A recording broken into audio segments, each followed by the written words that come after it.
Yes, हमारा next question है question number 6। सबसे पहले हम इसका वर्किंग नोट कर लेते हैं। पहला ट्रांजैक्शन उसने दिया हुआ है, स्टार्टेड बिजनेस विथ कैश 2,50,000। ठीक है भाई, स्टार्टेड बिजनेस विथ कैश 2,50,000। इसमें से मुझे दो अकाउंट सेलेक्ट करना है। तो पहला अकाउंट मुझे नजर आया कैश, ये नोट कर लिया। जब बिजनेस स्टार्ट करते हैं तो फिर दूसरा अकाउंट होता है कैपिटल, ये नजर आ गया मुझे। ओके, यहां से अब देखें तो कैश मेरा असेट्स में आता है और कैपिटल तो ऑब्वियसली कैपिटल मतलब लायबिलिटी साइड में आता है।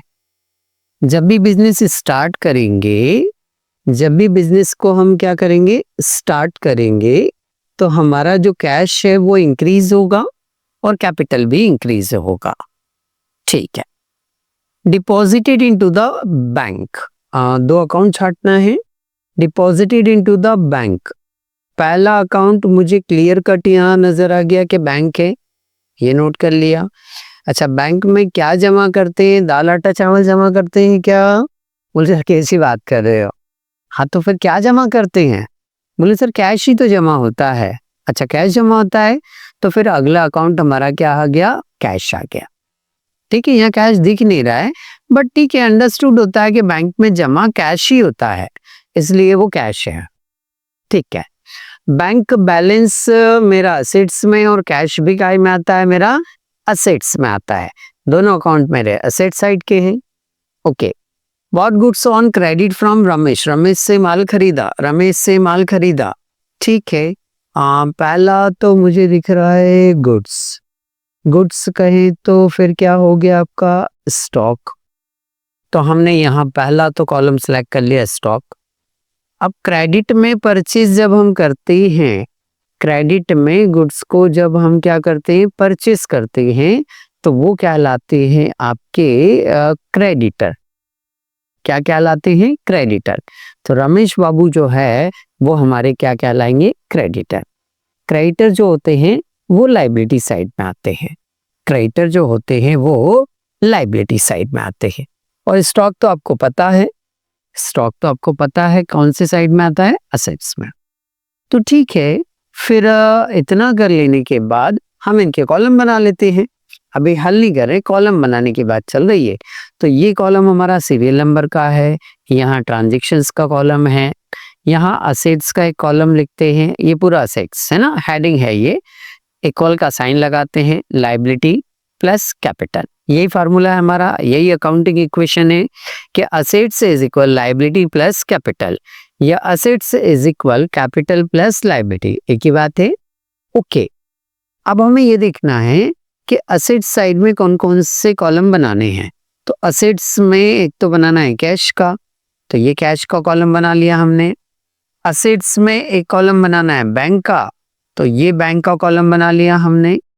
असेट्स में कैश का बना हुआ है, दोबारा नहीं बनाएंगे, दोबारा नहीं बनाएंगे। ठीक है, फिर असेट साइड में स्टॉक का, तो ये स्टॉक का कॉलम बना दिया हमने। ये असेट साइड कंप्लीट हो गए। लायबिलिटी साइड में चले तो एक तो कैपिटल का तो बना ही रहता है, और क्या है? क्रेडिटर। क्रेडिटर मेरा लायबिलिटी की लिस्ट में आता है, तो लायबिलिटी में मैंने क्रेडिटर बना दिया। ठीक है, ये कॉलम हो गए हमारे। अब मैं इनके ट्रांजैक्शन को लिखूंगा। तो जब भी ट्रांजैक्शन को लिखते हैं तो मुझे ये 6 स्टेप फॉलो करनी है। अब ये 6 स्टेप फॉलो करिए, कोई दिक्कत नहीं आएगी सवाल में, है ना। जनरली स्टूडेंट को दिक्कत ये आती है कि मैंने ये अमाउंट लिख दिया, तो अब इसके बाद क्या करना है, इसके बाद क्या करना है, उसके बाद क्या करना है। तो हमने स्टेप बना रखी है, आप इन स्टेप से चलो, आपको पता चलेगा अब क्या करना है ना। तो पहला स्टेप क्या होता है हमारा? एक अमाउंट दो कॉलम में लिखना है। ये 2,50,000 जो है वो मुझे कैश और कैपिटल दोनों में लिखना है, कैश और कैपिटल दोनों में लिखना है। तो ये 2,50,000 मैंने यहाँ भी नोट कर दिया और ये 2,50,000 मैंने कैपिटल में भी नोट कर दिया, बराबर। अब मुझे क्या करना है? रिमेनिंग कॉलम में डैश कर देना है या 0 लिख देना है। तो मैंने यहाँ डैश कर दिया, मैंने यहाँ डैश कर दिया, मैंने यहाँ डैश कर दिया। तो एक अमाउंट दो कॉलम में लिखी, देखो, हाँ, बाकी कॉलम में डैश कर दिया क्या? बोले हाँ सर, बाकी कॉलम में आपने डैश कर दिया। अब क्या करना है? लाइन खींचना है। तो देखो ये लाइन खींची हमने डार्क वाली, यहाँ पर दिख रही है आपको भी। स्केल रखकर लाइन पे लाइन ड्रॉ करनी है। लाइन ड्रॉ कर नहीं करेंगे समझ नहीं आएगा, है ना। लाइन के बाद आपको क्या लगानी है? बोले सर टोटल लगानी है। तो टोटल में सिंगल अमाउंट है वही का वही आ जाएगा, सिंगल अमाउंट है वही का वही आ जाएगा। ठीक है, अब इक्वेशन नंबर लिखे हम, तो ये आ गई हमारी इक्वेशन नंबर कौन सी? फर्स्ट आ गई।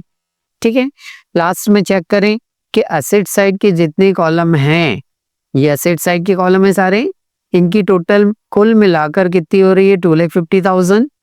और लाइबिलिटी साइड के ये जो कॉलम है इसकी भी टोटल कितनी हो रही है? 2,50,000।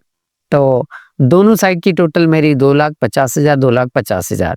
ये चेक भी कर लिया हमने। ये पहला ट्रांजेक्शन हमारा कंप्लीट हो गया। Second transaction, cash deposited into the bank. ठीक है, ये रही हमारी दुकान और ये रहा, हम मान लेते हैं कोई हमारी SBI है, बैंक है। मैंने यहां से दुकान से, ये शॉप है ना आपकी, मैंने क्या करना है? दुकान से कैश उठाना है और ये कैश यहां से उठाकर बैंक अकाउंट में यहां पर क्या कर देना है? जमा कर देना है।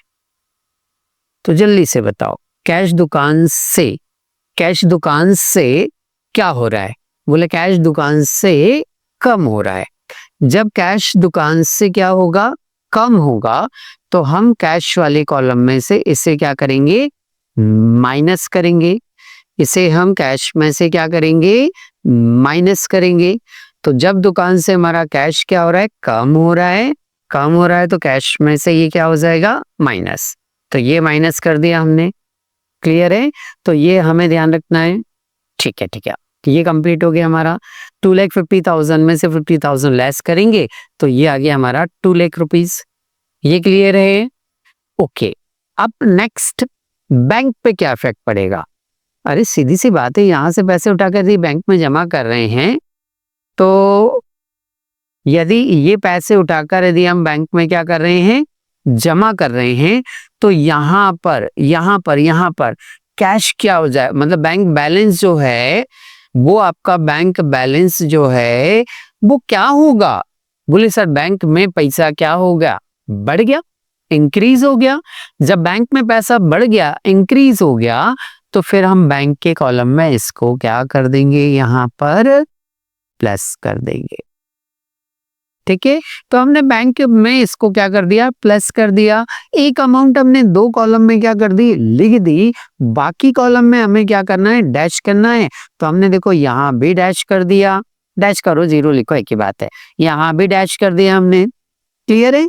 अब हमें क्या करना है? बोले सर लाइन खींचनी है। तो हमने यहाँ से जो खींची एक लाइन, ये लाइन खींच दी हमने।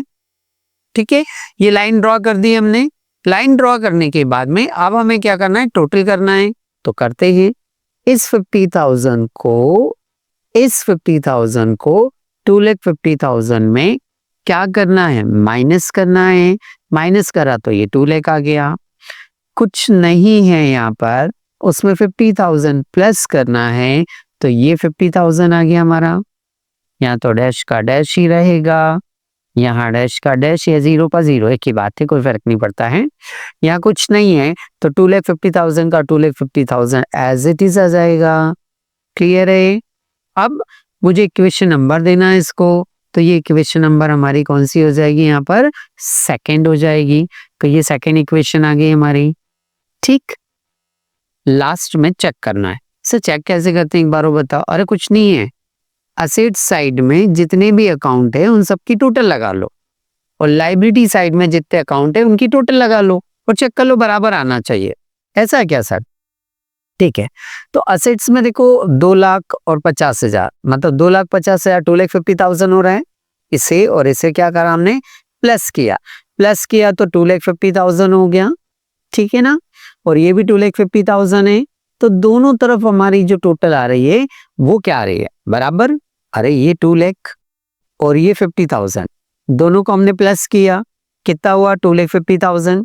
और ये जो लाइबिलिटी साइड है ये भी 250 है, तो 250 क्या आ रहा है, बराबर आ रहे हैं। ओके, ये चेक भी कर लिया हमने। नेक्स्ट अगली एंट्री है हमारी bought goods on credit from Ramesh. ये लिखा हमने bought goods on credit from Ramesh 10,000। जो ट्रांजेक्शन आपकी बुक में वो ऐसे की ऐसे आपको यहाँ पर क्या करते जाना है, लिखते जाना है। ये लिख दिया आपने। अब हमें क्या करना है, एक अमाउंट दो कॉलम में लिखना है, तो 10,000 मुझे दो कॉलम में लिखना है। दो कॉलम कौन कौन से, एक स्टॉक और एक रमेश। रमेश क्या है, तो क्रेडिटर है, तो स्टॉक और क्रेडिटर में लिखना है। तो कितना अमाउंट है 10,000। 10,000 मुझे स्टॉक में लिखना है, देखो ये लिखा क्या मैंने, हाँ। और क्रेडिटर में भी लिखना है, देखो ये लिखा क्या मैंने, हाँ, दोनों जगह लिखा मैंने। ओके, बाकी कॉलम में क्या करना है, हमें डैश लगाना है, जीरो लगाना है, तो मैंने ये जीरो लिख दिया। ओके, अब क्या करना है, लाइन ड्रॉ करना है, तो मैंने यहाँ पर ये लाइन ड्रॉ कर दी। ठीक, अब टोटल करना है तो टोटल कर लो। 2 लाख में जीरो तो 2 लाख, 50,000 में जीरो 50,000, फिर यहाँ जीरो में 10,000 तो 10,000, फिर यहाँ पर जीरो में 10,000 तो ये 10,000, फिर यहाँ 250 में जीरो तो 2,50,000। ओके, टोटल भी हो गई। इक्वेशन नंबर देना है, तो ये इक्वेशन नंबर हमारी कौन सी हो गई, थर्ड हो गई। लास्ट में हमें क्या करना है, चेक करना है, तो असेट्स के सारे अकाउंट प्लस कर लो। 2,50,000 और 10,000, मतलब यहाँ पर हो रहा है 2,60,000 हो रहा है, ये 260 हो गया हमारा। ठीक है, इस लाइबिलिटी साइड में भी देखो 260 हो रहा है क्या, बोले हाँ सर 260 हो रहा है। तो ऐसे करके आपका ये क्वेश्चन यहाँ पर आकर क्या हो जाता है, कंप्लीट हो जाता है।